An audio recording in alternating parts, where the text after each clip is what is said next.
বেতন ভাতা ছুটি সহ নানা ক্ষোভ থেকে চাঁদপুরে ৭ হত্যাকাণ্ড। জাহাজের লস্কর ইরফানকে গ্রেপ্তারের পর দাবি র্যাবের।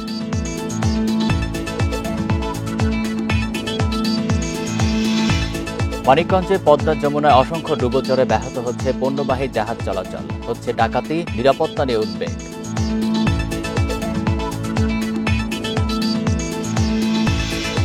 সব সংস্কার শেষে নির্বাচনের দিকে যাবে সরকার, শুধু নির্বাচনের জন্য জীবন দেয়নি ছাত্র জনতা, জানালেন উপদেষ্টা আসিফ।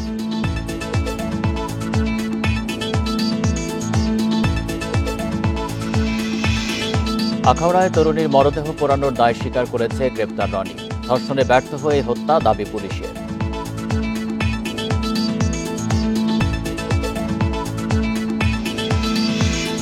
বিশ্ব শান্তির বার্তার মধ্য দিয়ে সারা দেশে পালিত হচ্ছে বড়দিন। সান্তাক্লজের উপহারে আনন্দে মেতেছে শিশুরা।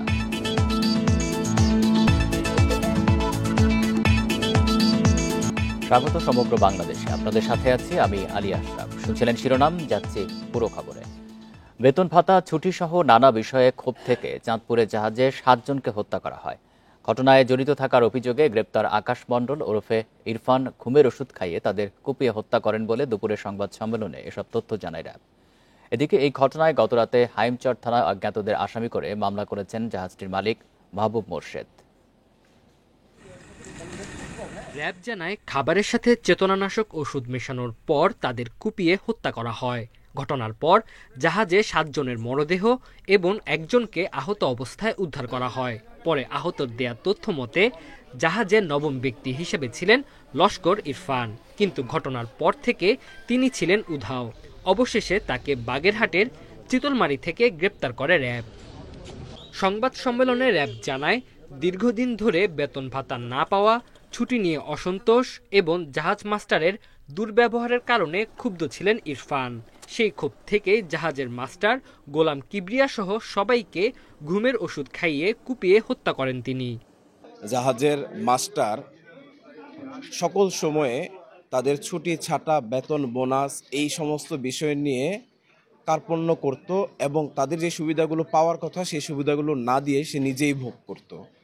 এবং এই বিষয়ে যদি কেউ উচ্চবাক্য প্রকাশ করত তাহলে তাকে চাকরি থেকে বিতাড়িত করে দিত, এমনকি তার বেতনও দিত না। এই বিষয়টি গ্রেফতারকৃত আসামির মধ্যে একটি ক্ষোভের সৃষ্টি করে। জাহাজের বাজার কেনার জন্য ইরফান পাবনার একটি বাজারে নেমেছিল। সেখান থেকে কিনেন ঘুমের ওষুধও, আর চাইনিজ কুড়ালটিও আগে থেকে জাহাজে রেখেছিলেন তিনি। রাতে খাবারের সাথে ঘুমের ওষুধ খাইয়ে সবাইকে হত্যার পরিকল্পনা করেন। প্রথমে মাস্টারকে হত্যা করে, পরবর্তীতে সে যখন বুঝতে পারে এই জাহাজের অন্যান্য সদস্য যারা আছে তারা তার ব্যাপারে তথ্য দিলে সে পালিয়ে থাকলেও আইনশৃঙ্খলা রক্ষাকারী বাহিনী তাকে গ্রেফতার করতে পারবে, এই আইনশৃঙ্খলা বাহিনীর গ্রেফতার এড়াতে সে ক্রমান্বয়ে বাকি সদস্যদের হত্যা চেষ্টা করে। শুধু ইরফানের দেয়া তথ্যই নয়, এর পেছনে আর কোনো ঘটনা রয়েছে কিনা তাও বের করার চেষ্টা চলছে বলে জানিয়েছে র্যাব। এদিকে এমভি আল বাখেরায় ৭ হত্যার ঘটনায় মঙ্গলবার রাতে হাইমচর থানায় অজ্ঞাতদের আসামি করে মামলা করেছেন জাহাজটির মালিক মাহবুব মোর্শেদ। Independent News. চাঁদপুরে জাহাজে ৭ খুনের মামলায় গ্রেপ্তার আকাশ মণ্ডল ওরফে ইরফানের দেয়া জবানবন্দির দ্বিমত পোষণ করেছেন জাহাজ মালিক ও মামলার বাদী মাহবুব মোর্শেদ।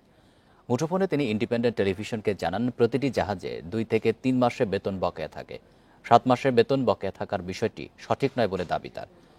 জাহাজ শ্রমিকদের অক্টোবর ও নভেম্বরের বেতন বকেয়া রয়েছে বলে জানান মাহবুব মোর্শেদ। এর আগে গ্রেপ্তার ইরফান বেতন ভাতার দ্বন্দ্বের জেরে 7 জনকে হত্যার কথা স্বীকার করেছে বলে জানায় র্যাব।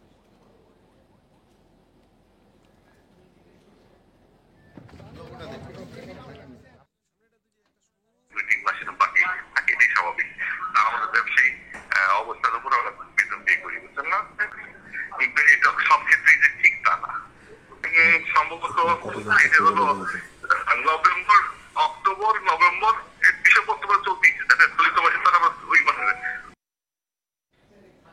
এ বিষয়ে আরো জানাতে এবার কুমিল্লা ও চাঁদপুর থেকে যুক্ত হচ্ছেন সহকর্মীরা। প্রথমেই কুমিল্লা থেকে জানাবেন তানভীর খন্দকার। তানভীর, ইরফানের কাছ থেকে র্যাব কি ধরনের তথ্য পেল সে বিষয়ে বিস্তারিত জানাবেন, তাদের পরবর্তী পদক্ষেপ কি হবে এখন? ইরফানের কাছ থেকে আসলে যেসব তথ্য পেয়েছে র্যাব সংবাদ সম্মেলনে সেগুলো স্পষ্টভাবে জানিয়েছে, এবং সে তার মধ্যে যেটি ছিল যে কারণে এই 7 জনকে খুন করা হলো সেটি ইরফান জানিয়েছে র্যাবের কাছে। র্যাবের 11 উপাধিনায়ক মেজর সাকিব হোসেন তিনি জানিয়েছেন যে মূলত জাহাজের যে মাস্টার তার প্রতি ক্ষোভের কারণেই প্রথমে মাস্টার কিবরিয়াকে খুনের পরিকল্পনা করে। সে পরবর্তীতে কিবরিয়াকে খুন করে ফেসে যাবার ভয়ে আসলে সে একে একে অন্যদেরকেও আসলে কুপিয়ে হত্যা করেছে, সেটি কিন্তু সে র্যাবের কাছে জানিয়েছে বলে আমাদেরকে এই সংবাদ সম্মেলনে জানানো হয়। আর একটি বিষয় হচ্ছে যে মূলত এই খুনের ঘটনায় ইরফান বলেছে যে সে খাবারের সাথে ঘুমের ঔষধ মিশিয়ে সবাইকে প্রথমে অচেতন করেছিল এবং পরবর্তীতে মাস্টারকে খুন করার জন্য সে জাহাজে রাখা যে চাইনিজ কুড়াল অর্থাৎ জাহাজের নিরাপত্তায় যে কুড়াল সেই কুড়ালটি ব্যবহার করে তাকে খুন করে। পরবর্তীতে সে অন্যান্যদেরকেও একইভাবে কুপিয়ে হত্যা করে। তো এই বিষয়টি আসলে র্যাব তার কাছ থেকে জেনেছে এবং সেটি র্যাবের কাছে বলেছে বলেও আমাদেরকে নিশ্চিত করেছে। আর একটি বিষয়, ইরফানকে সকালে কুমিল্লা র্যাব সিপিসি ট্যুর কার্যালয়ে আনা হয়েছিল এবং সাংবাদিকদের সামনে উপস্থাপন করা হয়েছিল। সেখানে থেকে তাকে চাঁদপুরের উদ্দেশ্যে কিছুক্ষণ আগে নিয়ে যাওয়া হয়েছে, কারণ যেহেতু চাঁদপুরে মামলা হয়েছে পরবর্তী আইনি কার্যক্রমগুলো আসলে সেখান থেকে পরিচালিত হবে। তবে র্যাব যেটি জানিয়েছে যে শুধুমাত্র চাঁদপুরের ঘটনায় শুধুমাত্র ইরফান জড়িত এই বিষয়টি আসলে ইরফানের ভাষ্যমতে তারা এই এখন নিশ্চিত করেছে, তবে তার পেছনে আর কোনো কারণ আছে কিনা সেই বিষয়গুলো কিন্তু খতিয়ে দেখা হচ্ছে। কারণ এই ইরফান যখন বলছিল যে তার মূলত যে মাস্টার কিবরিয়া তার সাথে তার মূলত দ্বন্দ্ব, সে বারবার করে বলে আসছিল জাহাজের অন্যান্য শ্রমিকদেরকে বা অন্যান্য যারা কাজ করে যে তারা যেন এই মাস্টার কিবরিয়া তাদের প্রতি যে অনাচার বা অত্যাচার করে আসছে সেই বিষয়টি যেন প্রতিবাদ করে, কিন্তু অন্যান্যরা সেই বিষয়টি শুনেনি, যে কারণে ক্ষোভের বশবর্তী হয়ে ইরফান মূলত এই কাজটি করেছে। তো এখন যেটি বোঝা যাচ্ছে যে শুধুমাত্র একজনের রোষের প্রভাবেই কিন্তু এই 7 জনের মৃত্যু হয়েছে। তবে বিষয়টি আসলে আরো তদন্তপূর্বক আসলে জানাবে বলে আইন শৃঙ্খলা বাহিনীর পক্ষ থেকে বলা হয়েছে। আর ইরফান আসলে এই চাঁদপুরে এই খুনের ঘটনা ঘটানোর পর একটি ট্রলারে করে বাজারে যাবে বলে একটি ট্রলারে উঠেছিল, সেখান থেকে সে কোনোভাবে পালিয়ে এসে বাগেরহাটের চিতলমারিতে আত্মগোপন করে এবং সেখান থেকে র্যাব 11, র্যাব 6 এবং র্যাব হেডকোয়ার্টারের গোয়েন্দারা মিলে তাকে আসলে সেখান থেকে গ্রেপ্তার করে। তার কাছ থেকে যারা নিহত হয়েছে তাদের 5টি মোবাইল ফোন, রক্তাক্ত একটি জিন্সের প্যান্ট, গ্লাভস এবং তার ব্যবহৃত যে ব্যাগ সেগুলো কিন্তু আলামত হিসেবে জব্দ করেছে র্যাব। তো এই ছিল আমার কাছে কুমিল্লা থেকে চাঁদপুরের ঘটনার সর্বশেষ খবর। তানভীর, আপনি থাকবেন আমাদের সাথে। আমরা এবার চাঁদপুর থেকে এই মুহূর্তে আমাদের সাথে যুক্ত আছেন সহকর্মী মনিরুজ্জামান বাবলু। বাবলু, জাহাজটি কি যে জায়গায় ছিল সেখানে রয়েছে নাকি সেখান থেকে সরিয়ে নিয়ে যাওয়া হয়েছে? আর ইরফানকে তো চাঁদপুরে নিয়ে যাওয়া হয়েছে, তাকে কোথায় রাখা হয়েছে সে বিষয়ে জানাবেন। আমার যেমনটি বলছিলেন কুমিল্লা সহকর্মী তানভীর খন্দকার, আমি সেবার দিয়ে বলতে চাচ্ছি যে কিছুক্ষণের মধ্যেই চাঁদপুরে আনা হবে যে ইরফানকে আনার পর এখানে যে মামলার তদন্তকারী কর্মকর্তা হরিণা ঘাটের যে ইনচার্জ কালাম খান তিনি জানিয়েছেন যে তাকে প্রথমত 7 দিনের রিমান্ড চাওয়া হবে।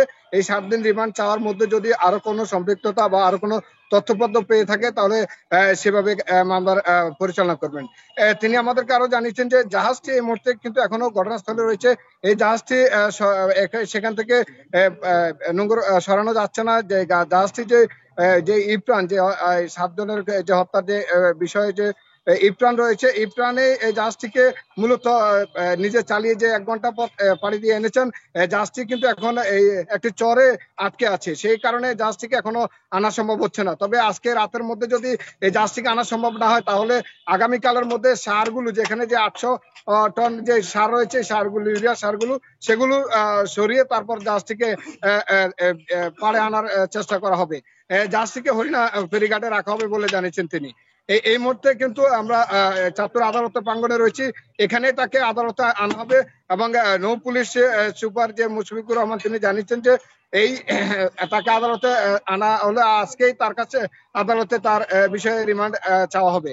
আসলে এই ইরফানের বিষয়টি আমরা আগেও বলেছি, আজকে সকালে আগেও বলেছি যে ইরফান যে এই লঞ্চ থেকে আগে পালিয়ে যায় সেটি আমরা আগেই ধারণা দিয়েছিলাম।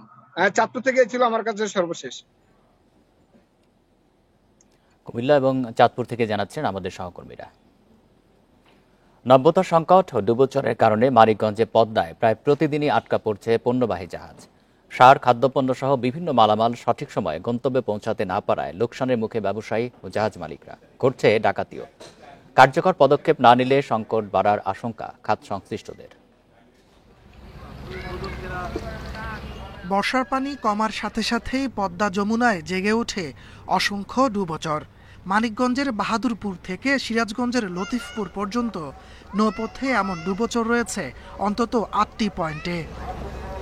ফলে চট্টগ্রাম, মোংলা সহ বিভিন্ন বন্দর থেকে আসা পণ্যবাহী জাহাজ আটকা পড়ছে হরিরামপুরের আন্ধারমানিক ঘাট সহ বিভিন্ন এলাকায়। সার, পাথর, খাদ্যপণ্য সহ গুরুত্বপূর্ণ মালামাল সঠিক সময় গন্তব্যে পৌঁছাতে না পেরে লোকসানে পড়ছেন ব্যবসায়ী ও জাহাজ মালিকরা। ৬ দিন ধরে এখানে আসছি বসা, এখানে পানি কম জন্য জাহাজ সামনে যাইতে পারে না। জাহাজের ম্যাক্সিমাম 10 ফিট 11 ফিট পানির প্রয়োজন আছে, কারণ আমার জাহাজের ওতে ক্লিয়ারেন্স থাকা লাগবে। অনেক সময় মাঝ নদীতে আটকে পড়া জাহাজে ডাকাতের হামলার শঙ্কাও থাকে। এ নিয়েও আতঙ্কে জাহাজ মালিক ও শ্রমিকরা। রাস্তা কোথাও থাকলে ডাকাতি হয়, মারধর করে। পুলিশ বলছে নদীতে থাকা জাহাজের মাস্টার ও শ্রমিকদের নিরাপদে রাখতে টহল বাড়ানো হয়েছে। আমাদের হরিরামপুর এলাকার এখানে কিছু জাহাজ আটকা পড়ছে, তাদের সাথে নিয়মিত যোগাযোগ করতে সিনিয়র অফিসার, ওসি স্যারও আমাদেরকে নির্দেশনা দিচ্ছে তাদের সাথে কথা বলার জন্য, তাদের কোনো সমস্যা আছে কিনা আমরা তাদের সাথে কথা বলতে। বিআইডব্লিউটিএ বলছে নাব্যতা সংকট দূর করতে শিগগিরই নেওয়া হবে নদী খনন প্রকল্প। গত সপ্তাহে আমাদের এই জায়গায় হাইড্রোগ্রাফিক হয়েছে, জরিপ হয়েছে। ঠিক আছে, হাইড্রোগ্রাফিক জরিপটা এখন আমাদের অনুমোদন অপেক্ষা আছে। অনুমোদন হলে আমরা খুব দ্রুততম সময়, হয়তো 1 সপ্তাহ 10 দিনের ভিতরে আমরা ওই জায়গায় 2টা ডেটা এঙ্গেজ করবো। সম্প্রতি চাঁদপুরের মেঘনায় নোঙ্গর করা কার্গো জাহাজ থেকে 7 জনের মরদেহ উদ্ধার করা হয়। Independent news. BNP chairperson Begum Khaleda Zia উন্নত চিকিৎসার জন্য আগামী 7 জানুয়ারি লন্ডন যাচ্ছেন। ওই দিন রাত 11টায় লন্ডনের উদ্দেশ্যে যাত্রা করার কথা রয়েছে তার।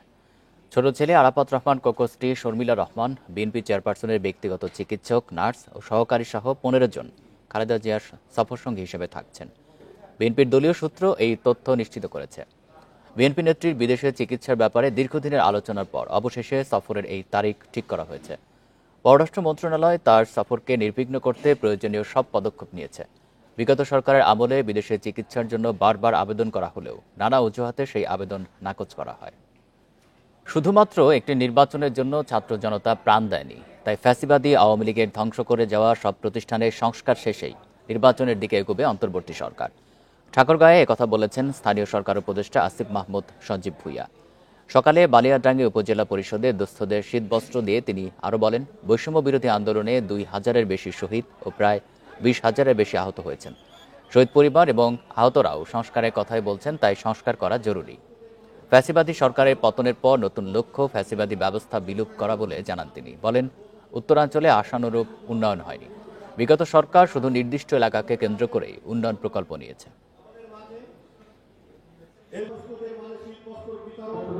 নির্বাচন কিংবা ভোটের জন্য এত মানুষ জীবন দেয়নি। প্রায় 200 শতাধিক আমরা ধারণা করছি আমাদের শহীদ এবং 20,000-এরও বেশি আহত, এবং শহীদ পরিবার এবং আমাদের আহতরাও সংস্কারের কথা বলছে।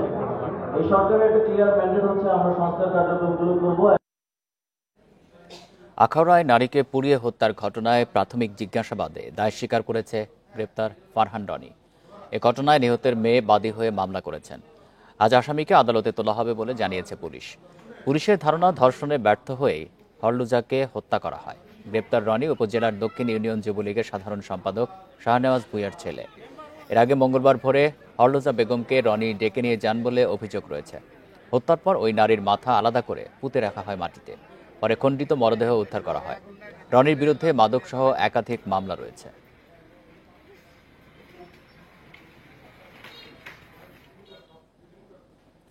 সুনামগঞ্জে ভারত সীমান্তে প্রবেশ করার সময় 2 চোরা কারবারিকে আটক করেছে বিজিবি। ভোরে চীনাকান্দি সীমান্ত দিয়ে তারা ভারতে অনুপ্রবেশকালে আটক করা হয় তাদের। এ সময় তাদের কাছ থেকে 1 লাখ টাকা উদ্ধার করা হয়। আটকরা হলেন রাসেল মিয়া ও মোবারক হোসেন। এছাড়া একই সীমান্ত দিয়ে অবৈধভাবে বিভিন্ন ধরনের পণ্য আনার সময় প্রায় 1 কোটি টাকা মূল্যের পণ্য আটক করেছে বিজিবি। সুনামগঞ্জ 28 বিজিবি ব্যাটালিয়নের অধিনায়ক lieutenant colonel AKM Zakaria Kadir জানান, সীমান্তে অনুপ্রবেশ ও চোরাচালান রোধে অভিযান অব্যাহত থাকবে।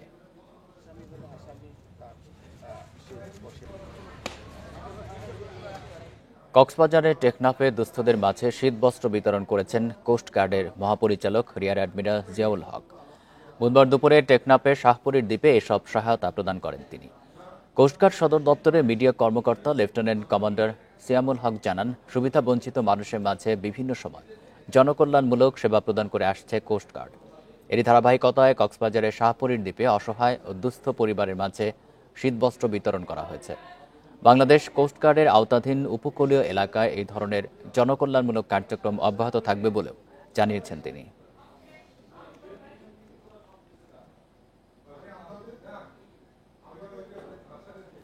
ত্যাগের মহিমা ও বিশ্ব শান্তির বার্তায় উৎসবমুখর পরিবেশে সারা দেশে পালিত হয়েছে বড়দিন। সকাল থেকে গির্জায় গির্জায় চলে প্রার্থনা। বড়দিন উপলক্ষে ভেতরে বাইরে বর্ণিল সাজের সাথে হয় আলোকসজ্জা। বিশেষ খাবার, সাজ পোশাকের পাশাপাশি ক্রিসমাস ট্রি আর সান্তা ক্লজের উপহারের আনন্দে মেতে ওঠে শিশুরা। যীশু খ্রিস্টের শান্তির বাণী ছড়িয়ে দিতে চট্টগ্রামের পাথরঘাটা ক্যাথিড্রালে সকাল থেকে শুরু হয় প্রার্থনা। ভোর থেকে গির্জায় ভিড় করেন শিশু থেকে শুরু করে সব বয়সের মানুষ। গির্জায় সাজানো হয় নানা রকম ফুল, রঙিন বাতি, সান্তা ক্লজের উপহার সামগ্রী দিয়ে। সবাই আনন্দের সাথেই আমরা দিনটা পালন করি, আর চাই যে আমরা এটাই আশা করি যে আমরা সবাই একসাথে মিলে মিশে এই দিনটা সুন্দরভাবে উদযাপন করতে পারি। প্রার্থনার মধ্য দিয়ে আমরা ঈশ্বরকে ধন্যবাদ প্রশংসা নিবেদন করব। বিশেষভাবে আমাদের খ্রিস্টান ভাই বোনেরা আজকে উপাসনায় মিলিত হবে প্রার্থনার মধ্য দিয়ে বরিশালে শুরু হয় বড়দিন উদযাপন। সকাল থেকে বিভিন্ন চার্চে ভিড় জমান ভক্তরা। ঘণ্টাব্যাপী প্রার্থনায় বিশ্বের মানুষের সুখ সমৃদ্ধি ও কল্যাণ কামনা করা হয়। আমার উইশ এটাই থাকবে যাতে আমাদের যে বাংলাদেশ যাতে আরো নতুন করে আরো সমৃদ্ধশালী হয়ে যাতে সামনে দিকে এগিয়ে যেতে পারে। কুশল বিনিময় ও সৌহার্দ্যের মাধ্যমে সম্পর্ক আরো দৃঢ় করার প্রত্যয় নিয়ে রাজশাহী ও বগুড়ায় বড়দিন পালন করেন খ্রিস্টান ধর্মাবলম্বীরা। সকালে প্রার্থনার পর দিনব্যাপী আয়োজন করা হয় সাংস্কৃতিক অনুষ্ঠান। আমরা নিজেরা খ্রিস্টানরা না, সারা বিশ্বের খ্রিস্টান, মুসলমান, হিন্দু সবাইকে নিয়ে আমরা আনন্দ উদযাপন করব। বড়দিন উপলক্ষে খুলনা ও সিলেটের গির্জাগুলোতে ছিল নানা বর্ণের সাজ। পরিবার পরিজন নিয়ে গির্জায় সকাল থেকে সমবেত হন খ্রিস্টান ধর্মের মানুষ। মানুষকে তিনি ভালোবাসতে এসেছেন, সেই ভালোবাসার অনুভূতি। আর সবার জন্য এই কামনাই করি, সবাই যেন ভালোবাসায় সুন্দর জীবনযাপন করে, এই বছরটার জন্য ভালো কাটে। প্রার্থনা সঙ্গীত, সমবেত প্রার্থনা সহ নানা আয়োজনে গাজীপুর, লক্ষ্মীপুর, পটুয়াখালী সহ সারা দেশে বড়দিন উদযাপন করেছেন খ্রিস্টান ধর্মাবলম্বীরা। Tanzil Hasnat, Independent news.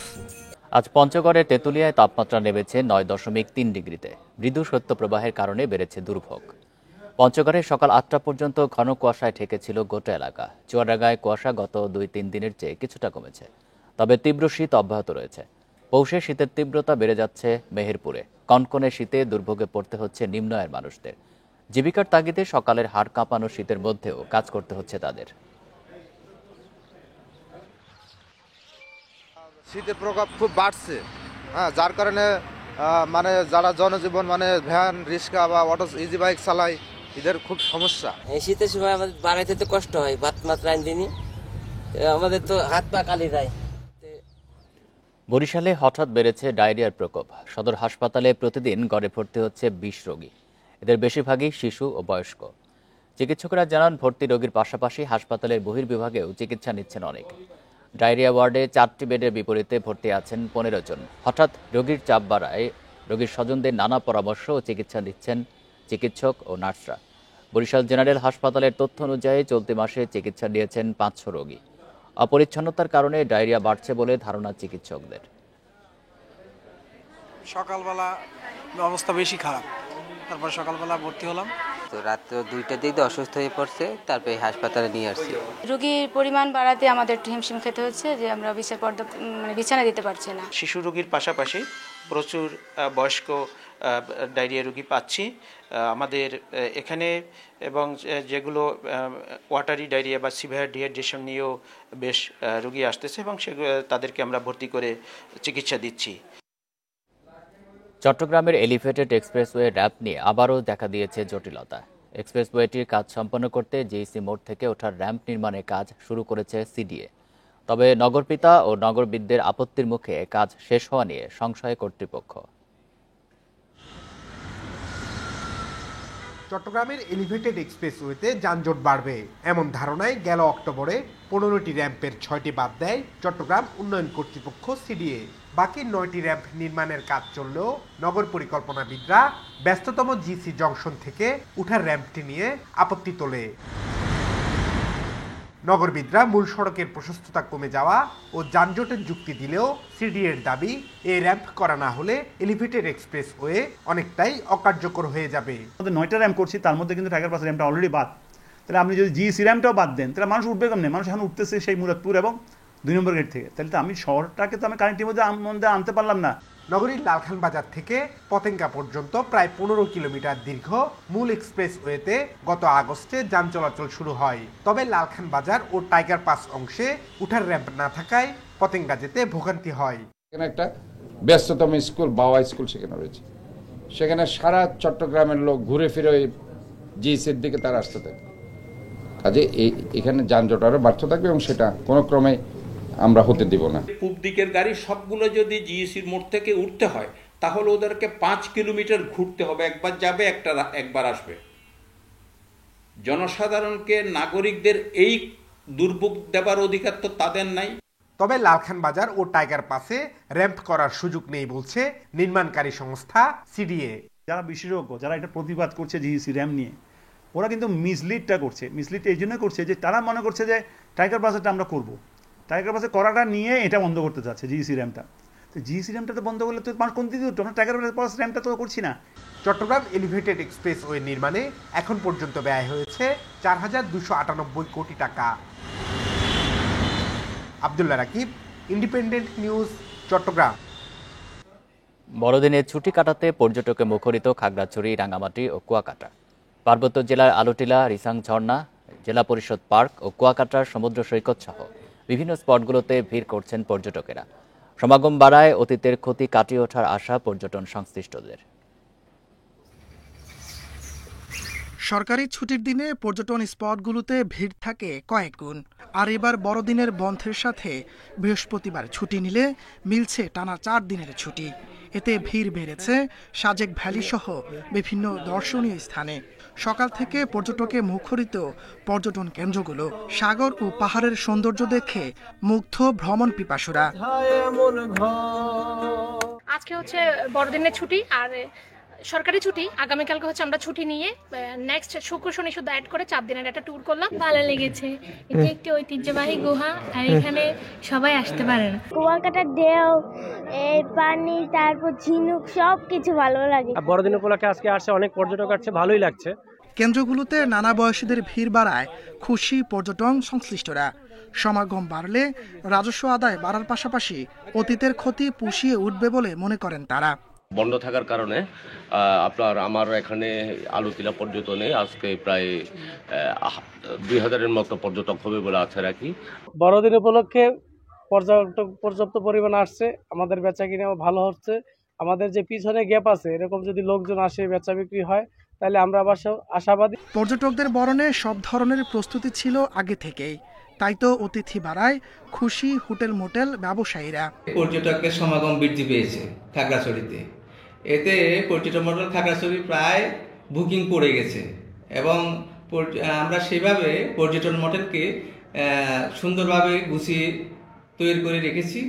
আশা করি পর্যটকরা আসলে স্বাচ্ছন্দ্যে ওনারা থাকতে পারবেন। টানা 4 দিনের এই ছুটিতে কুয়াকাটা, খাগড়াছড়ি ও সাজেকে অন্তত লক্ষাধিক পর্যটক ভ্রমণ করবে বলে আশা ব্যবসায়ীদের। তাপস সরকার, ইন্ডিপেন্ডেন্ট নিউজ। এ বিষয়ে আরো জানাতে কুয়াকাটা ও খাগড়াছড়ি থেকে যুক্ত হচ্ছেন সহকর্মীরা। শুরুতে কুয়াকাটা থেকে জানাবেন ফরিদউদ্দিন আক্তার। ফরিদউদ্দিন, কুয়াকাটায় পর্যটকদের উপস্থিতি কেমন দেখছেন? হোটেল মোটেলগুলোতে কি ধরনের ব্যবস্থা নেওয়া হয়েছে? আর যারা পর্যটন ব্যবসার সাথে জড়িত তারা কি বলছেন? খ্রিস্টানদের বড়দিন উপলক্ষে এই উপলক্ষে সকাল থেকে সৈকতে পর্যটকদের পরিপূর্ণ। আগত পর্যটকরা সমুদ্রে জলে পা দিয়ে আনন্দ উল্লাসে মেতেছেন। এমনকি আবার প্রায়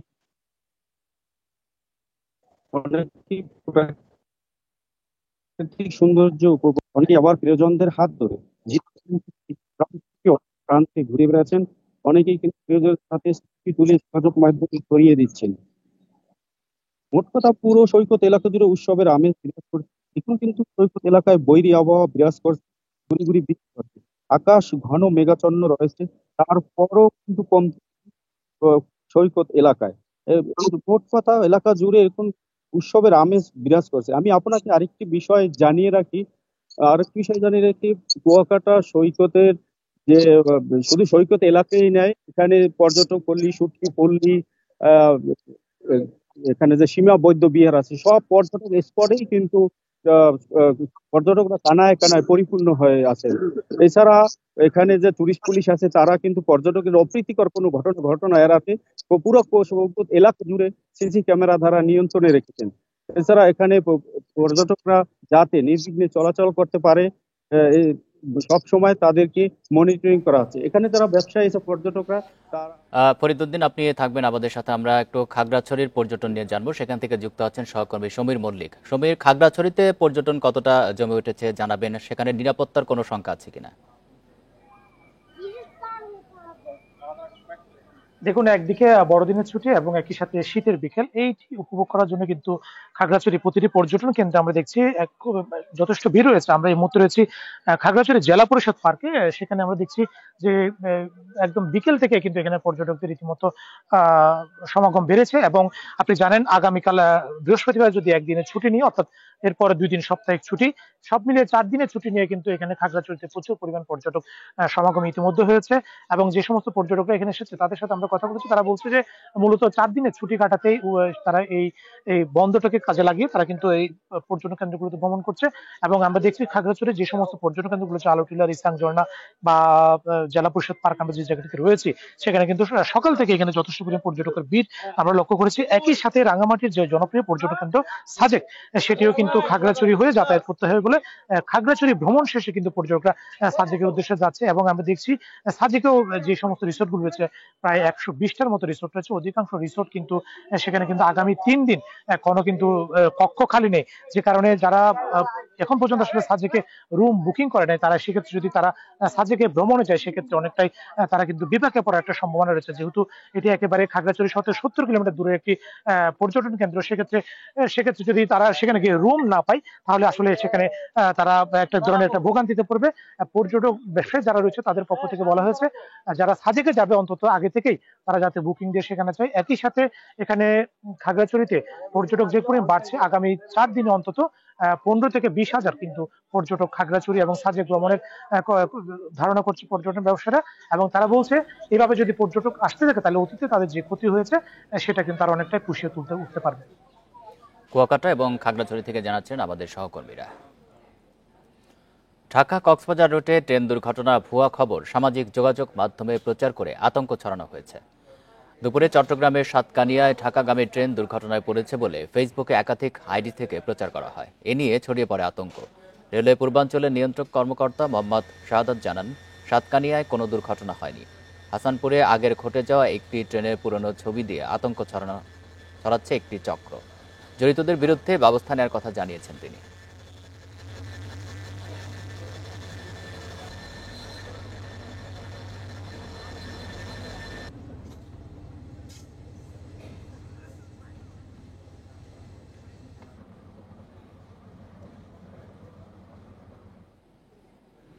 গত এক সপ্তাহ ধরে মেহেরপুরে টিএসপি এবং ডিএপি সহ বিভিন্ন সারের সংকট দেখা দিয়েছে।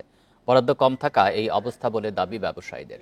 সার ব্যবসায়ীরা জানান, কৃষি বিভাগ থেকে এই মাসে সারের বরাদ্দ আছে ইউরিয়া ৩,৯৬৬ মেট্রিক টন। তবে সারের চাহিদা আরও বেশি।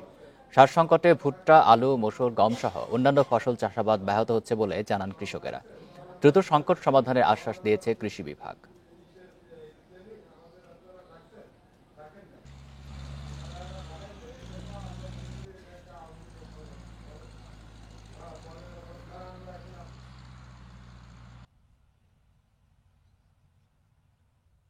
সেই টিএসপি সারের দোকানে গেলে বা ডিলারশিপের কাছে গেলে আমরা পাচ্ছি না। এক সপ্তাহ যাবত এই সারটা কোনো জায়গায় মিলছে না। এই সময় আমাদের সারের সর্বোচ্চ চাহিদা থাকে। সাধারণত আমরা যে বরাদ্দ পেয়েছিলাম গত মাসের বরাদ্দের সার 20-22 তারিখে আমাদের শেষ হয়ে গেছে। এই মুহূর্তে আমাদের চাষিদের যে চাহিদা চাহিদার তুলনায় হয়তো একটু সরবরাহ কম ছিল এই নভেম্বর মাসের শেষ দিকে। তবে এই আজকে থেকে সার যেহেতু ঢুকতে শুরু করবে, তাহলে আশা করি আমাদের কাঙ্ক্ষিত মাত্রা চাষিরা সার পাবে। আমাদের সারের এখানে গাজীপুরের কোনাবাড়িতে আগুনে পুড়ে গেছে 3টি বাসা। গতরাতে এই আগুনের সূত্রপাত হয়। ফায়ার সার্ভিস জানায় কোনাবাড়ি এলাকায় আমবাগ রোডে টিন শেডের 3টি বাসায় আগুন লাগে। খবর পেয়ে ফায়ার সার্ভিসের 4টি ইউনিটের চেষ্টায় প্রায় 1 ঘন্টা পর আগুন নিয়ন্ত্রণে আনা সম্ভব হয়। এর মধ্যে 57টি কক্ষ আসবাবপত্র পুড়ে যায়। বৈদ্যুতিক শর্ট সার্কিট থেকে আগুনের সূত্রপাত বলে ধারণা করা হচ্ছে।